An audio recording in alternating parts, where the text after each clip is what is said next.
This is Dr. Tongie. I'm from a little town called Columbus, Mississippi, and I've come all the way here to show you exactly how you can live abundantly. Fear is nothing. You hear me? You can do anything you put your mind to.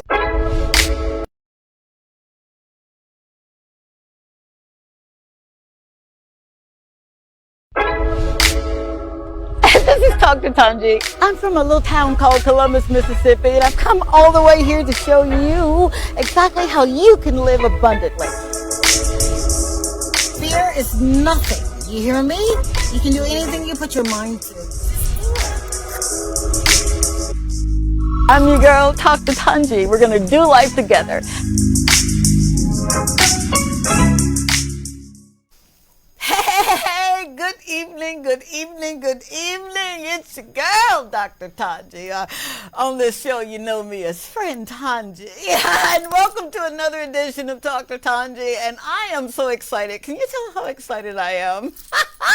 I'm excited because we made it. We got up this morning and whatever we were faced with, and I had some challenges, by the way, we were able to say, you know what, God, I trust you. We put one foot in front of the other and we made up our minds to live intentionally.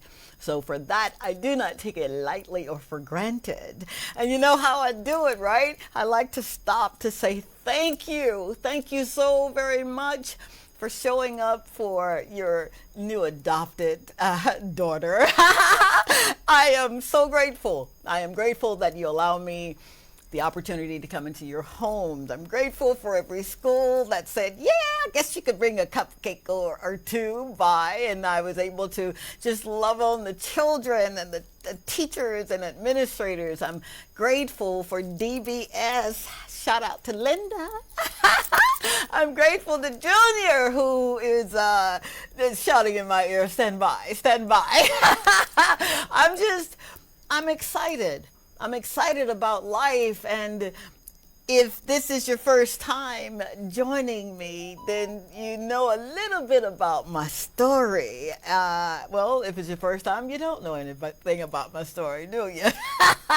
I want to shed some light this evening on an amazing gentleman who is prolific, he's heroic, he's a God-fearing soul. He is a man that I'm so honored to have on the show tonight, and I don't want to sweat or cry, so I'm trying to be cool this evening. But first, before he comes up, I want to take time to say to the loyal supporters, and you know who you are, thank you. Thank you so very much. Every time I see someone in town that, you know, knows who I am and they take time to smile or tell me, you know, thank you for doing what you do. I don't take it lightly or for granted when I have an opportunity to meet people. I really do not. I love meeting people. I do. And your encouragement, your prayers, those destiny helpers that, you know, kind of let me know that, hey, you know, we got you. I'm praying for you. They send DMs, and I'm sorry that I don't answer every DM. But I do get them, and I cherish them. And with those moments when I'm having human moments, I get an opportunity to look at a DM and tell God, thank you. Thank you so very much for picking me up in the spirit. Now, for those who may be curious this evening, because you saw the advertisement and I told you that this gentleman is going to be on the show, thank you for showing up. Seriously, thank you very, very much. Now, if you have been on this journey with me, you know that I live my life by two mantras or two principles, and one is faith and my walk. And those two are very, very important to me. See, many years ago, I was faced with some of life's most sinister moments, from molestation to homelessness to every assignment that I had to go on. You know, there are times when I'm like, Dad, I just wish you didn't trust me so much. But he did. And even with some of the choices that I have made, I made some bad choices, man. And there's this thing called grace and mercy that covered me and made me realize that no matter how many times I fall, I can get right back up. I don't intentionally do things like that, but there have been times that, you slip. And for those who may find yourself in a fallen state, I've been there. I know exactly what that looks like.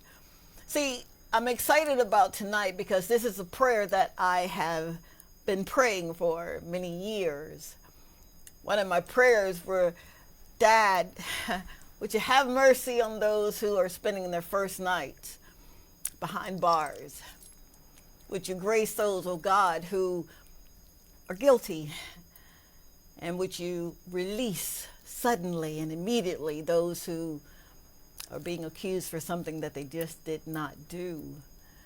And when you make petitions and prayers and supplications like that, you don't just do it to do it. You do it with intention that he hears and he answers.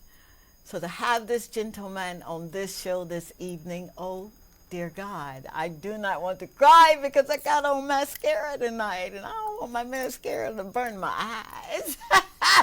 But he is someone who is, like I said, a man of valor. He's prolific and he's intentional in his living.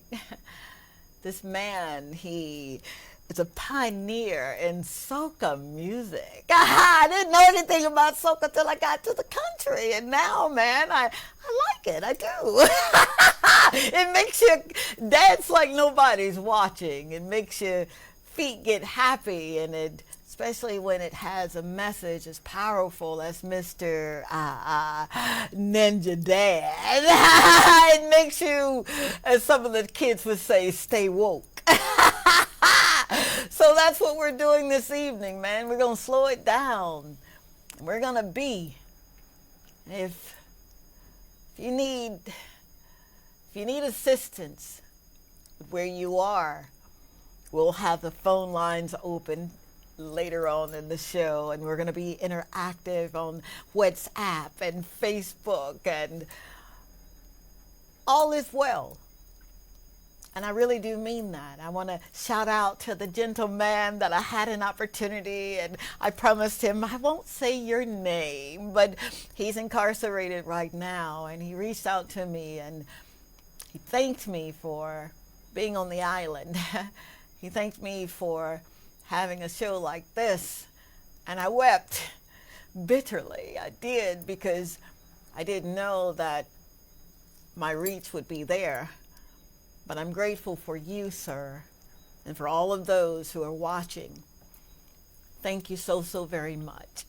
So, coming up right after this break, we're going to have Jonathan Ninja Dan St. Rose. All right, stay tuned. I'll be right back. Miss Tongie is one of the most amazing people I have ever met in my entire life. She is someone that I would consider to be a mentor, a spiritual mother, a confidant, a family, dear family friend. And I am so blessed to have her in my life. She is someone that I could call on during my hardest moments of life, and she'd pray for me and support me all the way through. And also someone who taught me how to cherish the good moments that come with life. And I just thank God every day that I have her and I can call on her. She truly is a blessing to this world.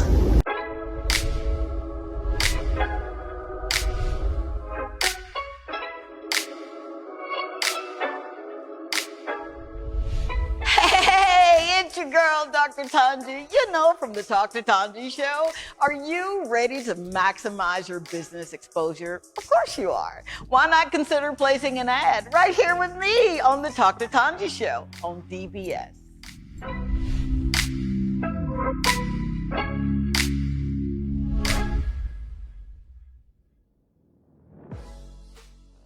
Hey, you already know who it is, your girl, Dr. Tongie. And I'm with Shama. And Shama, where do you watch the show? On DBS. And tell me Most times on my phone. Really? Tell me why you watch the show. it's a lot. I'm not able to say, honestly, I'm not able to say. She's lost her words. But you're just a role. You're a role model. You're just you're a nice person, and then you push, you tell, you give, like you give us something to live on, something to go. So that's I love you. You make me cry. I swear you had to make me say it. No, you didn't. I'm on. That's why I love you. You always tell us to stay. You know, you give us positive feedback. So, yeah. All right. Watch out for Shama when you're up in the north, all right? She's over and tell them where they can find you. I'll meet you restaurant. Bye. This is Dr. Tongie. I'm from a little town called Columbus, Mississippi, and I've come all the way here to show you exactly how you can live abundantly. Fear is nothing. You hear me? You can do anything you put your mind to. I'm your girl, Dr. Tongie. We're going to do life together.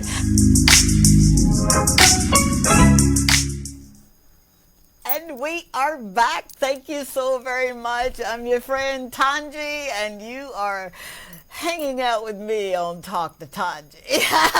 Thank you, because again, I'm excited for tonight's guest. I told you that it is an honor and a privilege to have someone who is living life intentionally, someone who, I'll let you hear his story, and you'll hear what some of the things that he's had to go through and how he's truly making a difference. And when I tell you that this man is powerful, man, I'm sweating over here.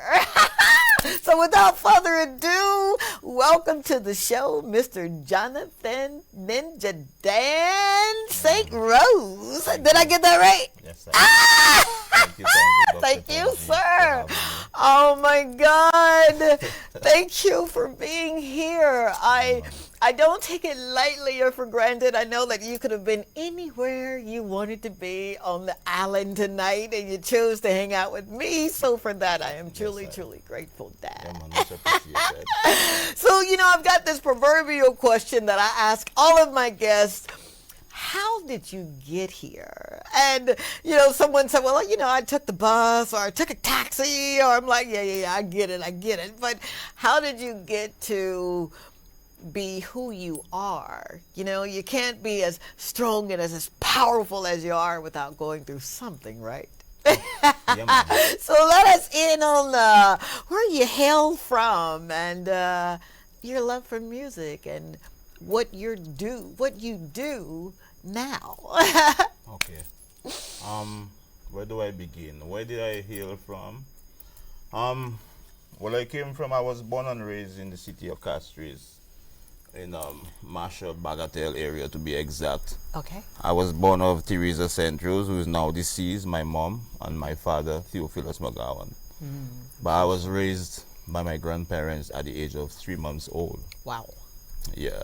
So you find it was like the Guamun or the elderly raised me as a baby. Gotcha. And ever since I could remember certain snippets of my life from 1 year old to 2 year old to 3 year old until I grew up to what I'm now.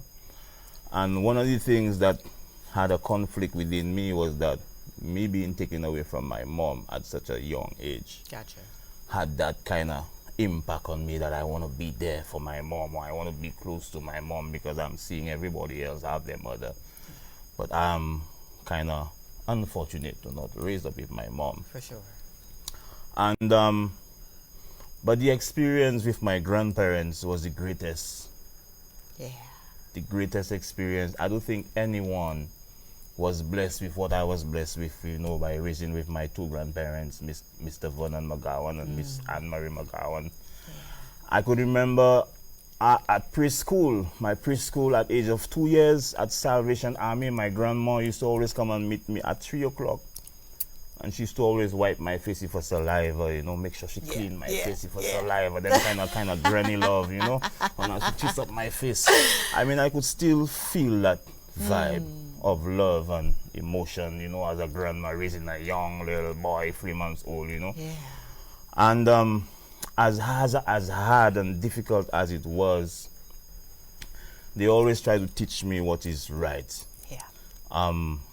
One thing though, it was kind of taboo for me. I never really get to play with the guys or the boys or the young children in the neighborhood at the time, because my grandparents were thinking differently from the other parents in the community. They wanted to kind of keep me tight, and sometimes they would tie me to the chair and to make sure that I don't run outside. And I mean, it was painful. It was I don't know. It was a learning process for me. For sure. Especially my grandfather now. My grandfather was like the militant kind of guy. At the age of 5 years old, he started teaching me how to go and fish. Wow. And I used to be with my grandfather carrying fish pots and big bags in my hand. I have to be walking like miles from Bagatelle to go all the way to Hospital Road in a little canoe, and we used to be rowing across the harbor and dropping fish pots in the sea at 5 years old. 5 years old. And I could remember my grandfather tell me that, yeah, today you're going to learn how to swim, you know. Yeah. So I was scared, and he ended up throwing me in the water. Oh, come on. When he threw me in the water now, I didn't swim, I just sank. Yeah. And I could actually see him. I'm watching him up, and I could actually see him telling me, come up, come up. And I just walk out of the water, you know. He tell me, but you didn't. He tell me, but you didn't swim. It's not fun. I threw you in the water to swim, and you just walk out from under the water. I mean, experiences with my grandparents was just out of this world, you know. From a young age, at 7, 8, 9 years, I was already into farming. Wow. I was already into planting and weeding and taking care of gardens and stuff for my grandparents. So the toughness of my life now as a grown man started when I was a child. For sure. And these kind of brought up, see, you don't really get it now. But I appreciate it. At the time, as a youth, I did not appreciate it. I'd hated it. I'd hated my grandfather for waking me up 3 o'clock in the morning to go and call Jaws or go and call somebody a bagatelle. And I used to be scared as young as I was to be walking in that darkness and to go and call somebody to assist. I mean, that is the greatest lesson. Amen. Toughest lesson.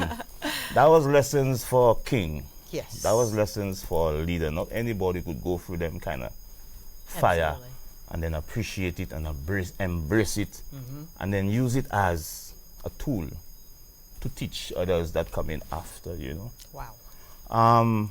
Even as a youth, my grandparents didn't want me to go to high school because they was poor.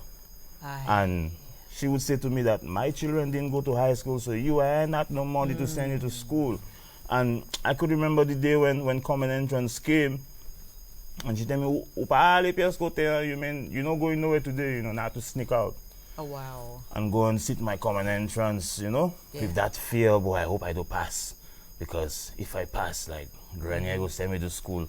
But nevertheless, I still went and I did it. And being a poor child or being a child that has minimal expression. For sure. When you hear, you know, you do your mathematics exam and you hear all the bright kids in the class saying, boy, I get 45 for that answer and I get 40 for that answer. And I there one day like, boy, wow, I don't get none of them answers or so. Yeah. Like, I didn't pass, you know. Right. So you hearing all the bright kids saying, boy, they get this and they got that. On the day of results, I was scared. I did not go for my results. I went in the farm. And, you know, when you go in on the farm, you pour. You have your old little pants, your short pants, and your boots in your foot, and your old shirt, and your grandfather hat, you know? Yeah. So I could remember I had cutting grass, and I heard them little chattering coming towards me, and it was my friends from my class. And they used to call me Shorty at the time. They say, Shorty, why you come and take your results? I was like, man, forget it. Yeah. I ain't going to take no results, you know? They tell me, no, man, you pass.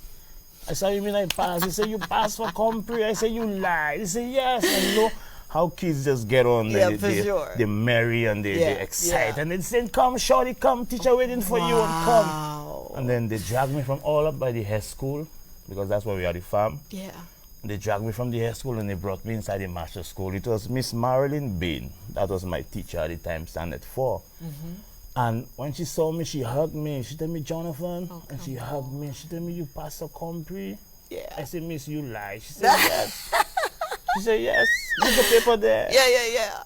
I was afraid.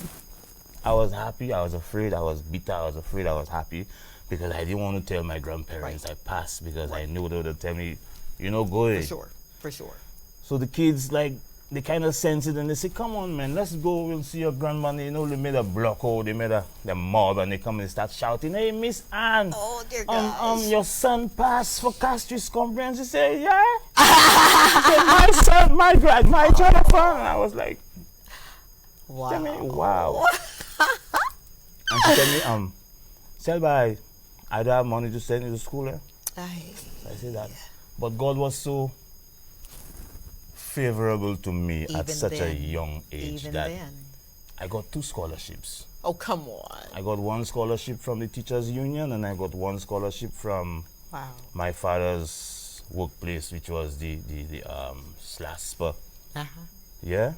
And that's how I was able to start my journey from primary school to secondary school. Wow. And you remember this as if it was like yesterday. What is it that makes you remember every? I feel like I was there.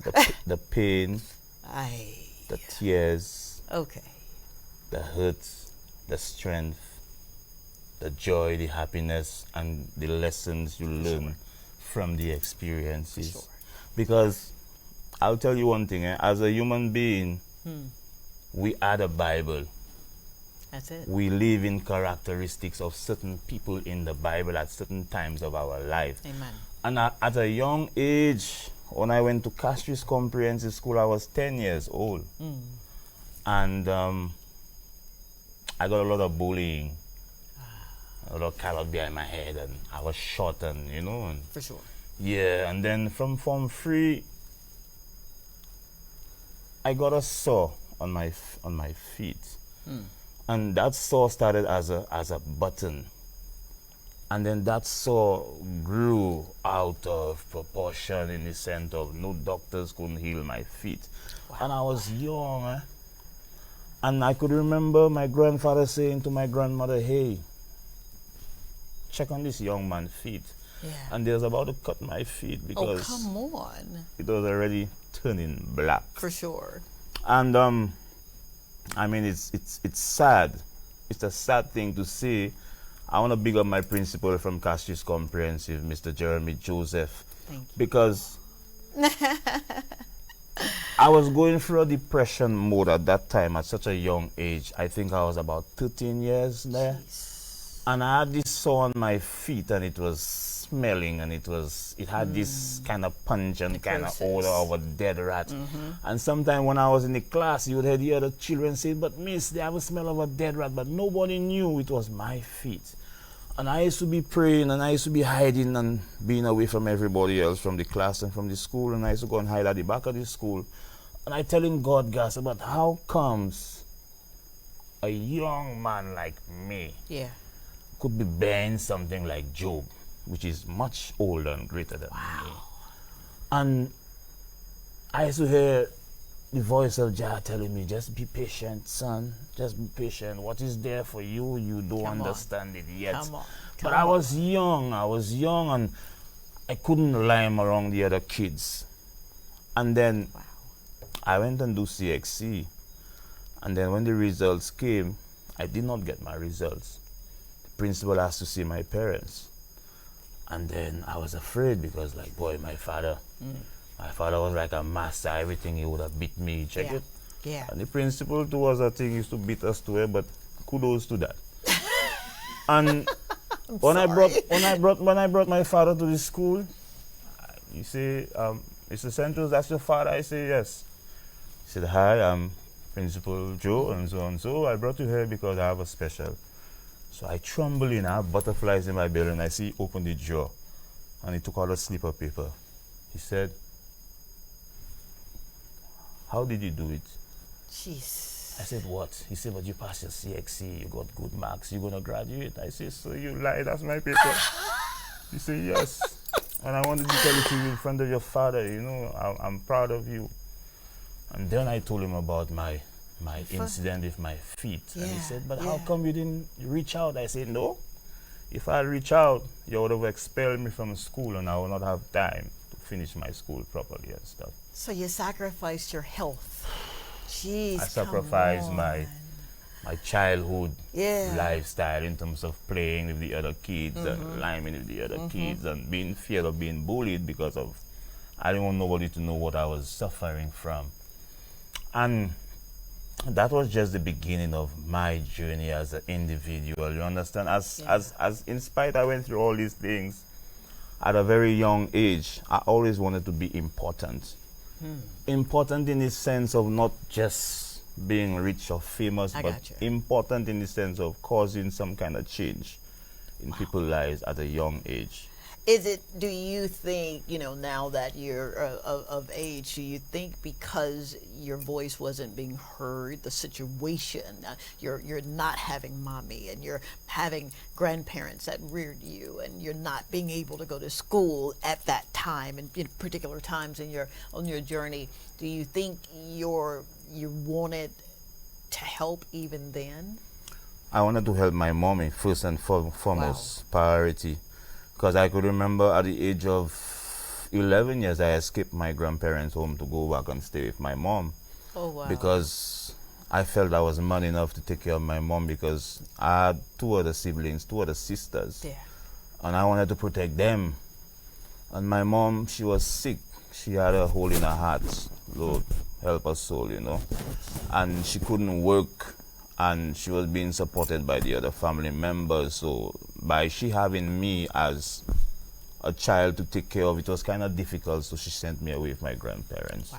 But that was difficult for me For to sure. deal with. That was a traumatizing time for me. Because every young boy want to be close to his mom. Absolutely. I can even imagine. Every young daughter want to be close to their dad. Absolutely. Absolutely. Yeah. And I had to grow up knowing that I cannot be close to my mom.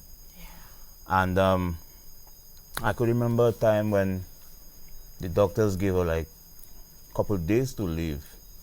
And the rest of the family, they actually did a wake for her. Yeah.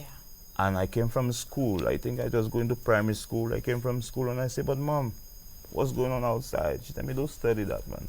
I'm not dying, Don't study them. Yeah. They think I'm not dying. Yeah. Son, go in the room. So I jumped my mom, and she was watching that program on the TV, Ep.19, some kind of Christian kind of thing, and she had her hands on the TV. I said, "But mom, what you doing?" She told me, "Don't worry, son. I have to see your child and all my children. Yeah. And at such a young age, I did not understand what she meant until when I had a son. Jelani, and my sisters, Iris and Sancho, they bore children before me. And when my son was born, I think that was the last sign of my mother being alive. Sure. I was going in town and then something tell me in my ears that, hey, go and see mom. So I brought the baby and see her, and then she named him. Yeah. And then 3 days after, she gone. Jeez. And she gone like that, and she sees like that. So I knew my mom was a powerful woman in spite of how poor she was. Yeah. And I think that I inherited that Yep. spirit from her. Absolutely. And when my mom died, I got even stronger, even more stronger into being who I am now, because when my mom died, it taught me a lot about life at a young age. Yeah. That I need to be dependent on myself. I need to sustain myself. I can't depend on nobody else. For sure. Because there are a lot of things my mom told me before she died. And that kind of motivated me to hold my ground, Yes, absolutely. Yeah. Absolutely. Yeah. Wow. I'm listening to your story, and I'm hearing just a myriad of emotions and feeling them. How do you move past knowing that mom is there and your grandparents, your loving grandparents are there standing in her stead, and how do you not get angry, or do you not take on bitterness, and how do you move past depression? And I'm just listening, and I'm thinking, my God, I'm trying to compartmentalize everything you're saying, and I can only imagine what you had to go through. Yeah. But your relationship with Jah was so very important, even as a young child. And I don't want to rush that, because I know that we may have someone who's watching and you're wondering, I hear what he's saying. You know, he's a big soca man, but to know that he's human. You know, we have those human moments in our lives, and sometimes we don't understand. We want to live by the Spirit, but yet we're faced with human atrocities. I need you to stay tuned with us as we delve a little further into the man who is just making waves, you know, in life in this country. Be right back. Stay tuned. You are absolutely amazing. A breath of fresh air, a true light in the darkness, and I am so grateful for you, because you are amazing, and you truly have added so much value to my life that I'm beyond grateful that God has allowed our paths to cross. And I feel honored to be able to make this video and to talk about you and give you your flowers and just mention the numerous ways that you have significantly impacted my life, because you have. And I don't know what my life would have been like without you, and I don't think I want to, because you have planted seeds in me that have impacted the person that I am today, and I thank you for that. And you've also planted seeds that help catapult my relationship with Christ. You've shown me how to walk out being a kingdom citizen in a world that, you know, isn't necessarily conducive for that. And you've shown me what it's like to share the love of Christ, to be that light, and to share that joy and that peace and that comfort. And I thank you for that, because it gets hard, but you are such a warrior and such a true inspiration that you've helped me find the tools to make that possible. And I'm forever grateful. I love you so much.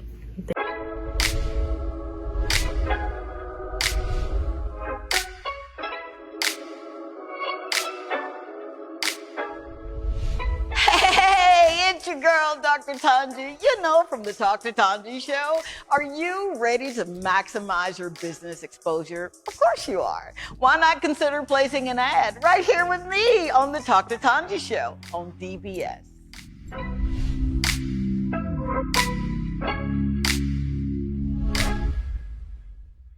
Hey, it's your girl, Dr. Tongie, and I'm with Lizzie. And Lizzie, tell everybody what show you go to. She watches on DBS, and tell us why. It's a very entertaining show. Entertaining? Isn't she gorgeous? I swear to you, I didn't pay her to say it. Check me out on DBS Thursday nights at 8 o'clock. Bye. This is Dr. Tongie. I'm from a little town called Columbus, Mississippi, and I've come all the way here to show you exactly how you can live abundantly. Fear is nothing. You hear me? You can do anything you put your mind to. I'm your girl, Dr. Tongie. We're going to do life together.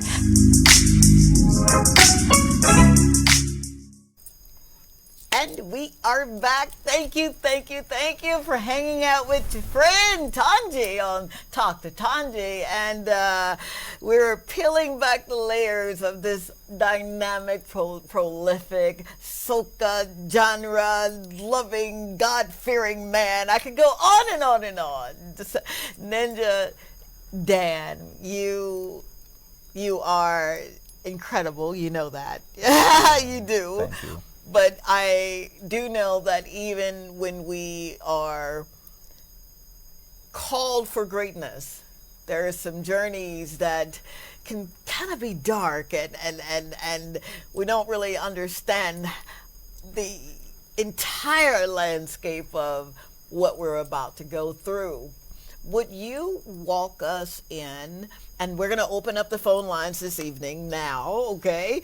I'm going to go ahead and give a number. I know the number. Help me now. 451-9788 is the studio number. And when we get to that point where you're needing to call in, we want you to call in and share your experiences or ask questions. We are a community where we are very respectful, yeah, and we operate in honesty, openness, and sincerity, but we're not here to be ugly, as my mama would say from Mississippi, who better be watching. How do you move from going to school and you're doing good in school and you're wonderful Mr. Joseph, right? The Yes. principal who saves your foot. How do you go from there to, now what, God? Your Job moment. And now it's a Joseph moment. Yes. Yeah? Yes. All right, for my Bible scholars, you know what I'm talking. Walk us through as much as you will, please. Okay. Thank you, sir. Well, even before the Joseph moment, I was in the glory of my fame and singing and performing and traveling worldwide. Wow. As Ninja Dan, as a soca artist, also as a Caribbean soca artist, as a Caribbean soca monarch. Yeah. How to start? I was incarcerated for something that I did not even know about. I was brought into the station and they said to me, you come and give a statement about the situation, your child mother being abused or whatever. I see. And not knowing that I was being pursued for a murder charge. So when I reached in the station, the officer asked me if I want a cigarette. I said, cigarette for what? He told me, bro, because what I'm about to tell you, I think you will need a cigarette. So I said, what you are to tell me so much that I need cigarette to smoke? And then the boss told me that, you've been arrested and charged for murder. Jeez. I didn't take it serious at the time because that had no existence within me. Like, it was a big joke. I said, you sure, me? You sure? You're touring at this time. So, and yeah. You're well known. I said, bro, you sure it's me? He tell me, yeah. It's my name call and thing. And like, when the other people came in to process me, take my stuff, intimate stuff, sample stuff, I said, officer, but how can y'all give me this accusation and I'm not in no fighting clothes or I have no mark on no skin? My clothes is intact and but why would you? The officer said to me he got a call from higher authority, and then I was just like, okay. And I just like released myself and just anticipated the process. And me going in the station thinking that I'm going to give a statement of the situation, how I end up reaching there, it ended up switching on me. A lawyer ended up come in and say that, and I said that because I don't know what's going on. It's my first time on a murder case. And that was the last I saw of freedom. Jeez. What year is this, if you don't This mind was in asking? 2009. It was February 14th, 2009. And like, I just say my whole world just kind of collapsed in front of me, Even when I was going and get charged, like they had hundreds and thousands of people by the courthouse. And then and there I felt like the character of Christ when he's going to be crucified. Come on. And I'm saying, officer, that's where I had to walk. He tell me, yep. You say you all right? I say, yeah, man, I'm cool. And I'm walking, and I'm seeing all these fingers pointing at me, and I'm saying, but Jah, look at these same fingers that pointing on me, is the same people I used to be helping and putting my neck on the line for, and sacrificing myself for, and pushing myself out there for, and these same people pointing their hands on me. And like I'm reaching out to them in the eyes because I'm watching them in the eyes, and then they're putting down their head, and I say, but hey, guys, like, you're not seeing like what going on there is not real.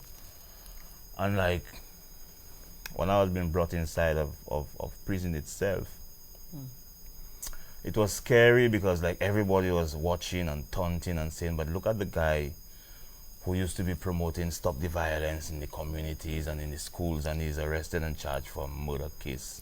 So I was in a dark place, and I was angry because I was like, why no one not seeing that, hey, y'all are wrong? Why nobody not questioning themselves and say, but hey, how could Ninja Dan? For sure. And sadly, 3 months into my incarceration, I was strong because I didn't believe what was actually manifesting. I thought it was a big joke. For sure. And after the 3 months, that's when it really hit me that, yeah, boy, you inside for murder. And that was my first suicide attempt. Come on. Is because like I'm thinking like those young men on the outside thinking that I'm a killer for true and I'm a murderer for true. So it's like they're gonna say like, hey, if Ninja Dan could do it, I could do it too. And I was like, I broke down from there, and I was saying like, God, please don't let them youths and them think that way. And like I started crying. I said, boy, how did I reach here? And actually, I was being housed in a condemned cell because they say I was too influential. They didn't want to put me in the general population. Okay. And like I was crying and saying, but how did I get here, bro? You innocent and you behind bars, and look the place where they hanging people, you there. And I said, Jah, what message you trying to send for me? And then I seen that little bottle in the corner of the concrete cleaner, and I said, boy, done, just drink that and everything gone. No more halic acid, no more stress, no more depression, nobody just accusing you. Just drink that thing and just done. And just as about to go and take that just fall from my hand, and like I could hear a voice telling me, hey, bro, you are made for this. Wow. You are made to walk that path, so then you could come out and you could teach the younger ones how it is. I could not understand that at the time because I was in pain. I was in turmoil, I was angry, I was sad, I was painful, but I heard that little voice telling me, just hold it. Be still. Hold it. Hold it. Hold it. Wait. I am there. And you knew the voice because as a child, you had the relationship. Yes. So you knew you weren't losing your mind in that instance, yes? Yeah, as hard as it was and as unbelievable as it was, because just imagine a question for the public. Someone just take you out of your comfort zone randomly and just drop you in a concrete cell and just accuse you of murder and killing, Gasa, without your knowledge. Jesus. You know how crushed you're gonna be. You know how, I don't even know the word to put it. I got you. And you have to deal with that. And then you have to deal with the situation where your family now start to watch you warily. Your friends turn their back turn their back from you, and you in a world by yourself. It's just you and God, and just God just comforting you through that pain and telling you, hey, I know you're weak, I know you're about to collapse, but hold it. Yeah. Hold it. So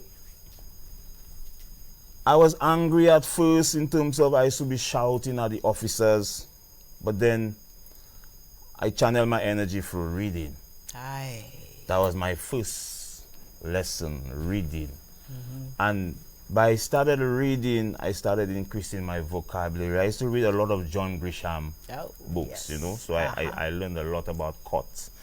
And I read Road to Freedom from Nelson Mandela, and that's where I got real inspiration into how to survive prison. Because being the person I was on the outside, Ninja Dan, being all ignorant and arrogant and famous and all swell-headed. You going inside of this, so you start acting stupid and foolish.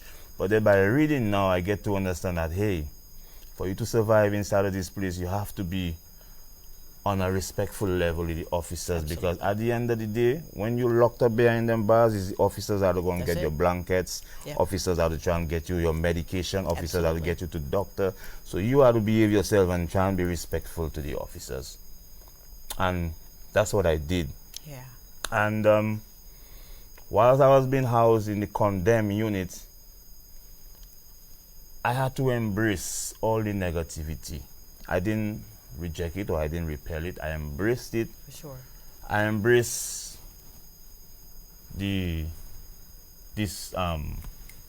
derogatory statements that were being sent at me. I embraced the negative comments. I embraced the old attitudes from the officers, you know, because you being a celebrity and you come into jail in the murder case, everybody's on your For case. sure. Everybody's Absolutely. trying to muscle you. And I just have to remain humble and say, hey, I'm going to beat this. Now, I'm not going to beat this just in front of the judge. I'm going to beat this every walk, Come on. every talk, Come on. every step. Everything I do, everything I say, everything I think is one of the ways of how I'm going to win my case.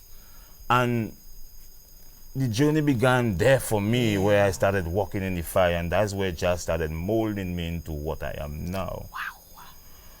Hey. Because they kept me away from education. I remember there was a big scandal in Bordelais at the time where they say I had an affair with one of the directors, the female directors, and she won a whole lump sum of money. And everything just blown out of proportion, and like I was being housed and being telling the officers, make sure that I don't go outside, I don't go to education, I don't go to religion, I don't go to... Yeah. And I embrace that still, you know, and say, nevertheless, guys, I still gonna For sure. make it positive. So I was like the avatar. I alchemize all the negative energy around me, and I end up turning it into positive. So that's why I started doing new music Yeah. and started writing. Writing not in the sense of just writing material, but writing my plans for when I get on the outside. Yes. And one of the things prisoners need to realize, inmates need to realize, is that when you're on the inside, you need to have intentions, because intentions is very critical in your life on the outside. Because being on the inside is just one part of the mission, but being free from prison is just another part of the journey. It's like you climbing a mountain to go down to climb another mountain, because after you come out of prison now, this is the most difficult part, where you're out of one society and you have to be accepted into the greater society, which is kind of a dark place, because nobody don't want to accept you. Society play hypocrite with you. They tell you one thing in one eye, and then in another eye they tell you, they close their eye, like, you know, they don't want to see you. Your family don't want to embrace you, because your family fear the repercussions of what, you know, everybody have their own agenda, their own Absolutely. perceptions. And you just in the wilderness by yourself. Now, for me, when I got out of prison, that is for another story of how I got out of prison. It wasn't the court system here that would release me. It was the free judges from overseas. Oh, come on.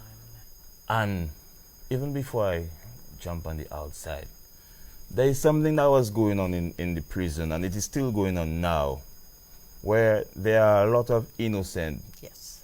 inmates, and they're being treated as convicts, or they're being treated as criminals. When an inmate is at Bordelais and he's not tried, he's quote unquote a civilian with just the government clothes on him. He's not a convict, he's not tried.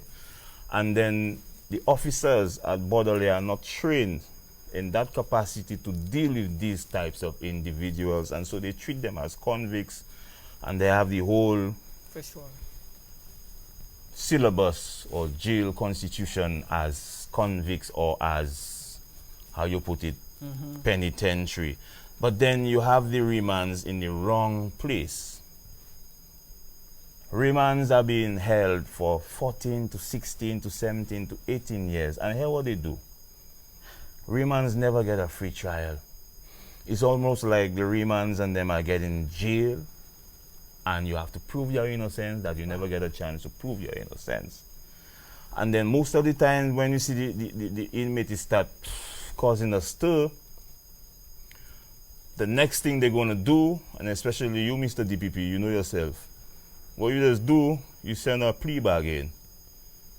Because you know the individual want to get out. You know the individual want freedom. No one want to stay behind bars in this kind of filthy kind of place, and them kind of treatment, them kind of humiliation. Nobody want to remain in that kind of zone. So when you get that plea bargain, you're quick to take that because you want to go outside. You want to go home to your family. But when you take that plea bargain, you're destroying a young man's life that could be contributing so much positively to our society, to build our country as a nation. And then you destroy someone's life just because, well, you want to have an extra thing under your belt. You're wrong for that. And that's what's going on in our justice system. That's why there's a backlog of cases, and there's more and more cases. So how these cases are going to be solved? Wow. How these cases are going to be solved? And when you're putting out youths on the streets with a criminal record, does that mean that you want better for our youths? Does it mean that you want better for our young men? Because when our young men come out of prison, there is nothing in place for them. There is not a half house, so they could go and get some kind of counseling or some kind of rehab kind of vibe. So for me, I had to rehabilitate myself. And rehabilitating myself was something magical. First thing first, when I came out of prison, one of my first plans was to go back into the music. Notice I take a deep breath. When I got back into the music, I was rejected from my musical fraternity. My brothers and sisters, they rejected me. Because of their perception. Yes, I see. of my incarceration. Absolutely. And they went to another level, but I choose not to go there yet. And then, yeah, your mic giving me problem in my ears there. Sorry. Live television. Yeah, the mic falling from my ears and all. We'll fix it at break. Fix it at break. You just speak, please. What I was saying again. The rehabilitation. The rehabilitation now. When I got into the music now, I got rejected from my peers. And then I had to move away from castries. Jesus. I had to move away from castries in the sense of like, wow. The people that I put on a stage, the artists that I put on a stage, and I nurtured them, and they turned their back on me, like that kind of devastated my energy, you know. And that's where, if you don't mind, I want to kind of peel back that layer of rejection, because oftentimes as a strong black man or a strong black woman, we are running through that fire of rejection because we can carry so much, not realizing that we need to deal with that. How do you deal with the enormous weight, the gravity of you're living your life, you're being a blessing to people, and you're living out a dream from a little boy who suffered so much, and now this.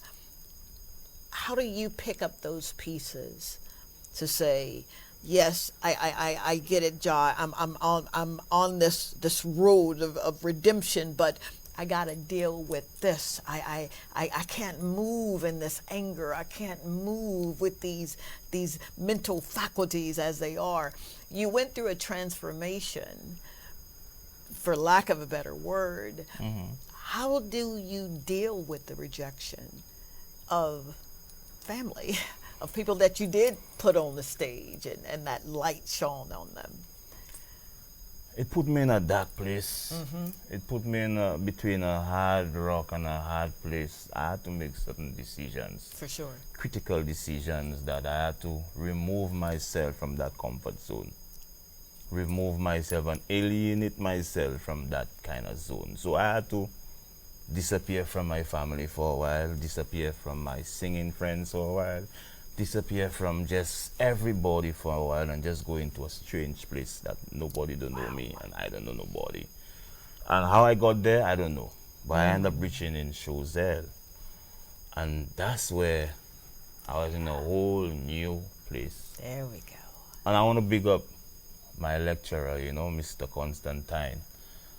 I end up calling him and saying, "Sir, I'm in Chozel, I'm in your area, so can you give me a little tour, please?" You know, because I don't know when I'm on my feet. I didn't have a vehicle at the time. And I asked him to give me a tour of the place because I was scared, you For know. sure, I for was sure. scared because I didn't know who I was walking by or who I For was. sure. So he laughed and he said, "Don't worry, man, you'll get the hang of it." And he showed me 1-2 routes and how to get to and fro. And that's where it began for me, you know. Wow.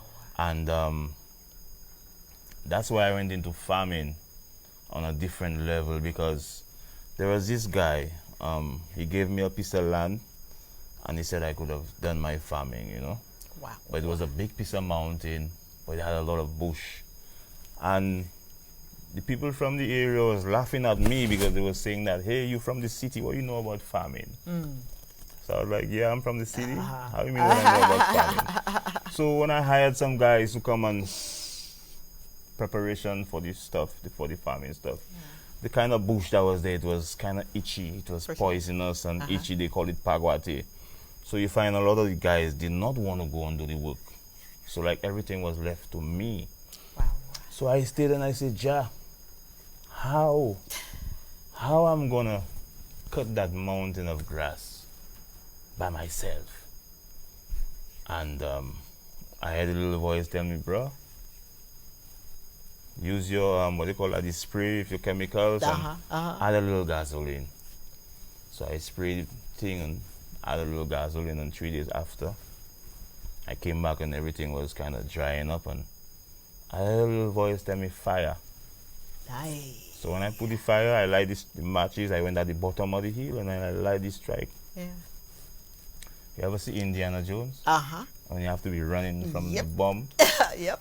Yeah, well, That you? I have to be running from, because the wind take that fire and just. Like a So I had to be tornado. running for cover. jeez. But then when I looked behind me after, the place was clean. I said, "Jah, give thanks."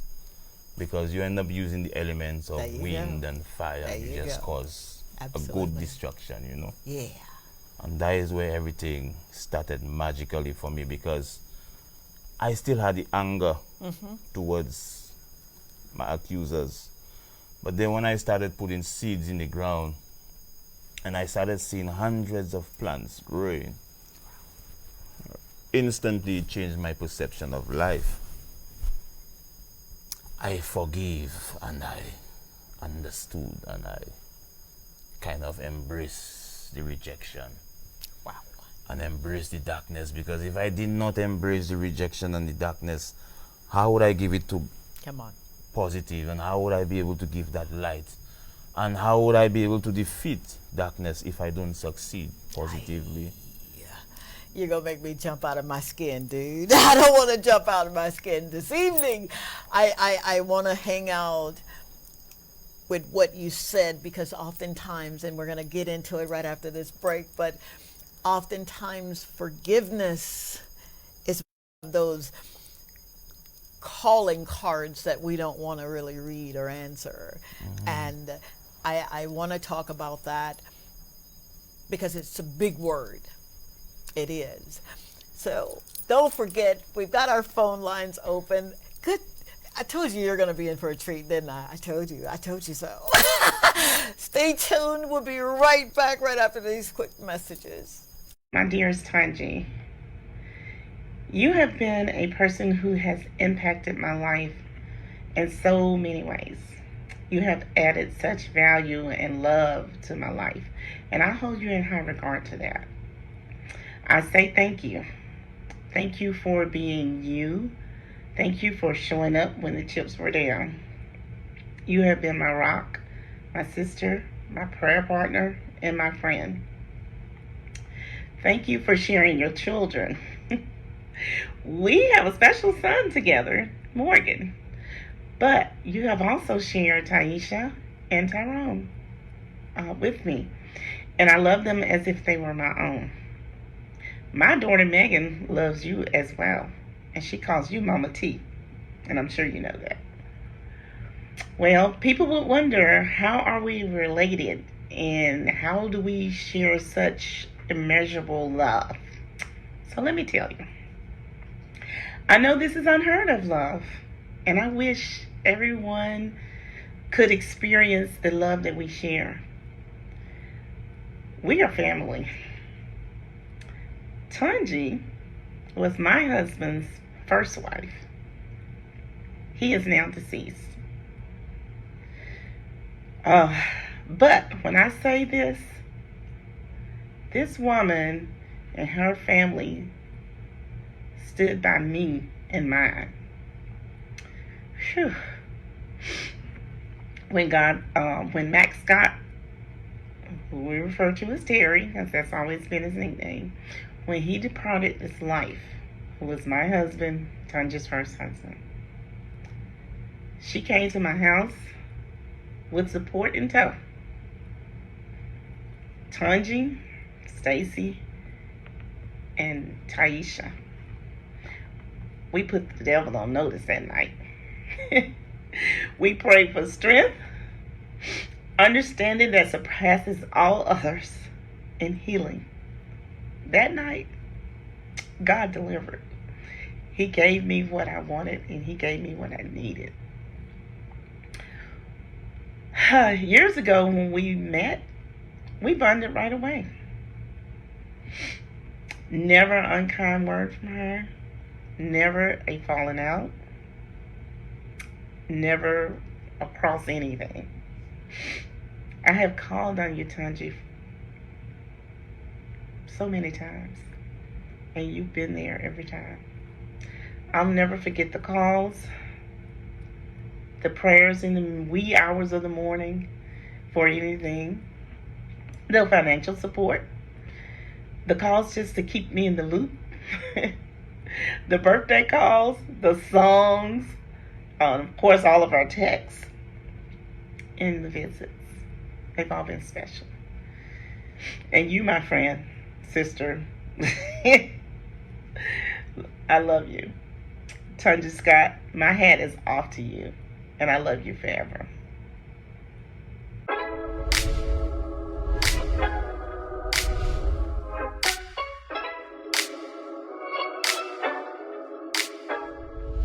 Hey, it's your girl, Dr. Tongie. You know, from the Talk to Tongie show. Are you ready to maximize your business exposure? Of course you are. Why not consider placing an ad right here with me on the Talk to Tongie show on DBS?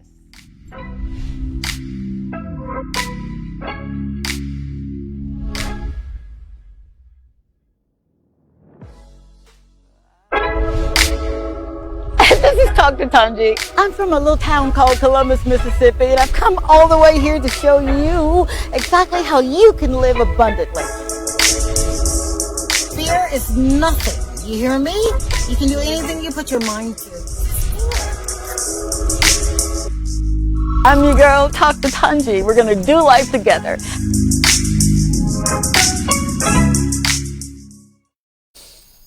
And we are back. Thank you so very much for hanging out. We're normally off the air by this time, but this amazing life force, this amazing spirit needed a little bit more time than we normally would have. And I'm so grateful for each and every one of you hanging out with us. I do not take it lightly or for granted. I really do not. And your being here is just...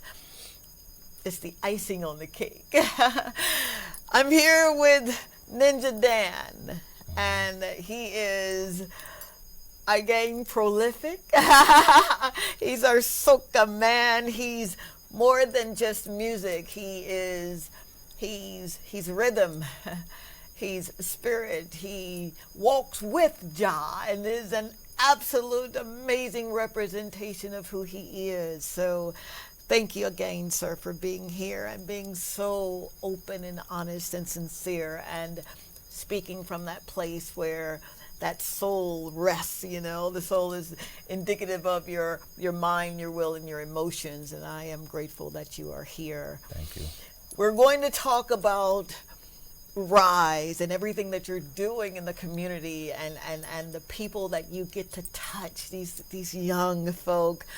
But I wanna talk just a second about forgiving.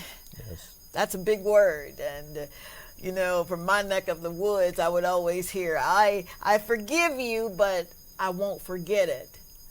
And I'm thinking as I'm growing up in life, but my scriptures that I read say that he not only forgives us, but he throws our sins into this sea of forgetfulness. So forgiving and forgetting are one and of the same. And when I say that to people, they are oftentimes, well, you don't understand the gravity of what happened. Well, I don't have to understand it. If you got a relationship with him, then you should understand the gravity of forgiving and forgetting. How important, because you're out there again. You are, and people know your name. And I got DMs and people like Tequila Paul that says, "Wow, God is alive." You better believe he is, honey. How do you pick up the pieces and walk in forgiving and forgetting?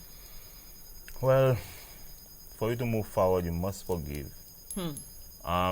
If you don't forgive, there is a scripture in the Bible. I never forgotten that scripture.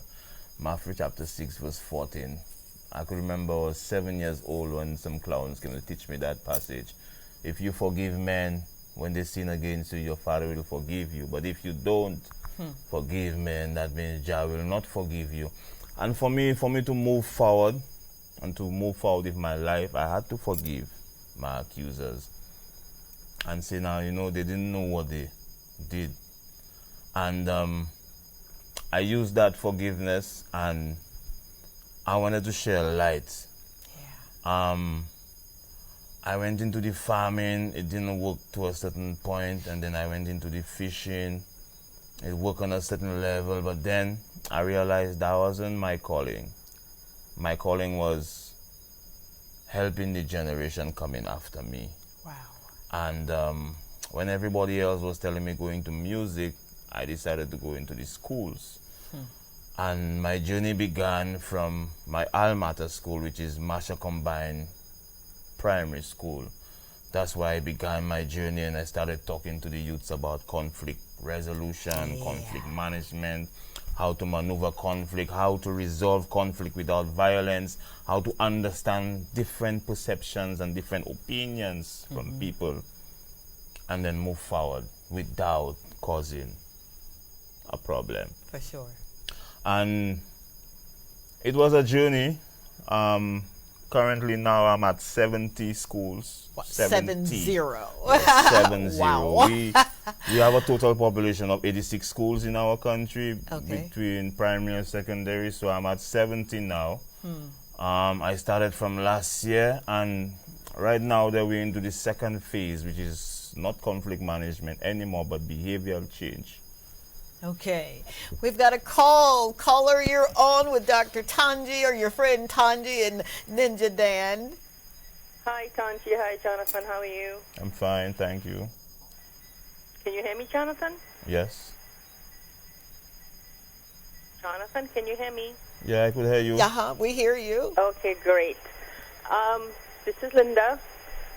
We go way back. I think Jonathan, was the one who was the first person, I think, who had the first big soca explosion show in St. Lucia. Yes. If I'm not wrong, I think this was you, Jonathan, that had that first show in St. Lucia, and then every year after that you had another show. Yes, it was NG Soca stage. Right. Myself because and we were Coyote with you first at one. that point. Yes. I don't care what you did or what you didn't do. You were out, you were making amends, you were doing things that benefit people, benefit children at this point. And I'm going to give you a commitment that whatever school you go to, just give me a call, we will follow you. Wow. Thank you. Wow. Jesus said, those without stones, cast the first stone. Yes, I. And what's your name again, my lady? Junior, I'm having difficulty hearing them. What's your name again? I didn't hear your name properly. I'm not hearing you, Jonathan. Oh, she says she's not hearing me. I didn't Oh, get your no. name. We were asking for your name, dear. I'm sorry, Tongie, what did he say? Your A name. uh-huh. I didn't get your name. Okay. We're gonna definitely connect once we. No worries. We got you. Our control guy's gonna make sure to get your name and number. Yes, and yes. We're gonna, So we could contact you, my lady. absolutely. Linda. Linda. Okay. Yes. Yes, I. Oh yes, our Linda. Linda Dyer. Oh. Big up, Linda. Hey, our Linda. Oh. And thank you for DBS. Yes, ma'am. Thank you for Absolutely. having us. Wow. Wow. Thank you, baby. Thank you so very much. No, but DBS Sorry, is always there with me when I'm doing a program in the Castries area. I think it might be a little challenge for them to come to the countryside. I don't know how that works, but I mean, they're always there She with put me. it out there, man. Yes, Take I- that. Yes, We're I- going to take that. Give thanks. Thank you again, Linda. 451-9788 is our number, and we're here with Jonathan St. Rose. And Ninja Dan is what I'm calling you, dude. Because, Yes. to go through what you've gone through, you got to be a ninja of some type, right? Yes. Now, would you, with the last few minutes that we have here, call? Okay, very good. Hello, you're on there with Dr. Tongie and Ninja Dan. Yeah, it's me again. I was just wondering how much of what I said he heard. Oh, yeah, I heard quite a bit. Absolutely. I we just did. did not get your name. Excellent. That's our Linda. Yes, thank Yep. you. Excellent. Yes, I. She said So everywhere just you give us a go. call, Jonathan, when you're ready. Whatever school you go to, whatever talk you're going to have, and we will follow you. Ah. I think you're doing something good. I told Tongie she said she needs to get Stephen King on the air also. Thank Yep. you. Yes. Thank Yeah. you. Much appreciated. Because Jonathan, Dr. Stephen King, and I, we go way back in Way the back. right Way back. We started that Stop the Violence ever since that Stop the violence. 2006. Correct. Yes. And when you're ready to do another Stop the Violence, Jonathan, just see me. Say that and we again. can talk. My dogs are taking over the show. Respect. Yes, They're sir. saying hello, too. All right, bye-bye. Thank you, baby. Thank you, Linda. Bye. You're Yes, sir. welcome. Bye-bye. Bye-bye. Wow. Everywhere you go, you've got that exposure. I think that's Josh shining some light, don't you? Yes, yes. She is one of the ladies that when she says something, she means it. Yeah, man. I mean, Absolutely. as she said, we go way back with Dr. Absolutely. Stephen King. So speak, if you will, Dr. King, and what you guys are doing with Rise. Okay, well, we started Rise, myself, Dr. King, and Dr. Bird. We started Rise in the year 2007, and we're 17 years now Wow. into existence. And we've done a lot of social development, with a lot of work with different communities, the schools, the prisons, the hospitals, the unfortunate, the underprivileged. It's too much that I cannot sure. fathom everything, but For sure. Rise has been in every household, if I should say, in St. Lucia, doing positive work, whether it be youth development, whether it be helping with school bags and books. And also we have Dr. Sherry as well, who is very resourceful in terms of the back to school drive and the grocery drive for the unfortunate. and the laptops and the devices we were giving to the different students from different schools all around the island. So Wow.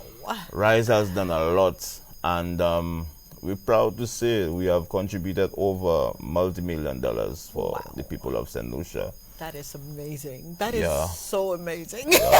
I'm getting these chill bumps, man. I'm so grateful that you were able to turn that pain into really gain.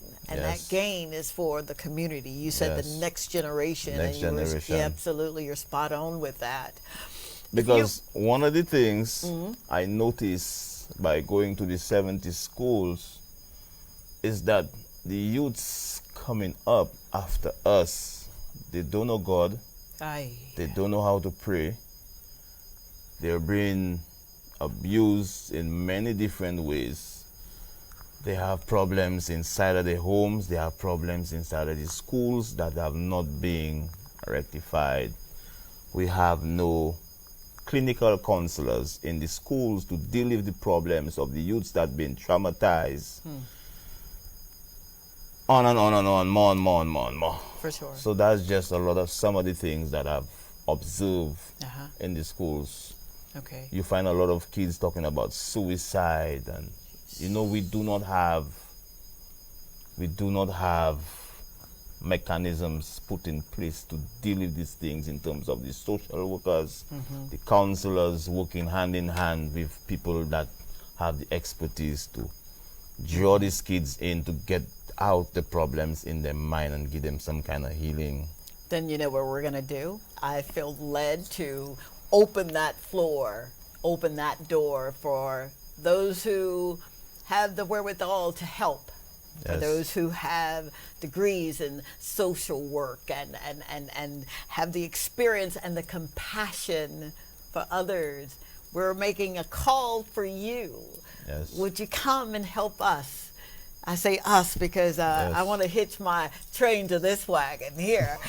I believe in what you're doing, and I didn't understand going into schools, and we've just started this thing called the Pinky Swear, and I'm giving out cupcakes and just letting little people know that I love you, and that's one of the things that I didn't have. Nice. So I would love to assist you in any way that I can. Okay. Much appreciated. And we'll get some folk from the U.S. over here, and I'll get some packages together, and you guys give me a call, 470-534-2216 after the show, so we can talk, and I will dedicate that Yes. as a way of telling you that I am so grateful that you did not take the poison that was there. And I mean the poison not only from the chemical of your wanting to take your life, because I've been there before and I know what that feels like to be in such a dark place and not have anyone to say, hey, I got you. I am so very, very sorry for your having to go through what you had to go through, but I am so grateful to God Yeah, man. that you didn't give up on him, and True. you didn't give up on yourself, Yes, I. and you didn't give up on those boys, those babies that crying out, help me. Yes, I. Thank you, Thank you for having me. Mr. Jonathan St. Rose. Thank you, Dr. Tongie. Thank you so very much. To God be the glory. To God be the glory for this man. I don't know if I could have gone through. I don't know if many of us could have gone through what he went through. But he's living witness that wherever you are right now, just know that you're not by yourself. We are our brother's keepers. I told you when I first got here that it's not about a dress. It's not about pearls. It's not about any of what you may see. I'm grateful to be able to wear it. I am. I don't take it lightly or for granted. But what profit a man or woman to gain the whole world and its soul is lost. Thank you, St. Lucia. From the bottom of my heart, thank you for being a demonstration of what love really is.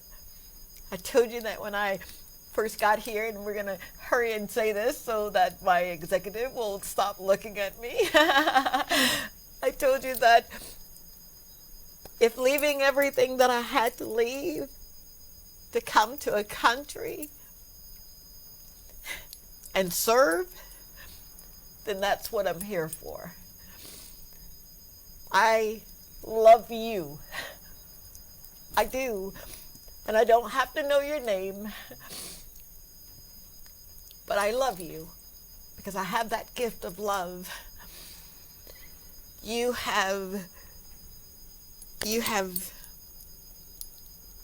blessed me like never before. Thank you, sir. That's our show. Until next time, the Lord said the same and the creek don't rise. We're going to do it again right here. Same time, same station. Be good to yourselves. Be good to others. All right? Okay, that's all.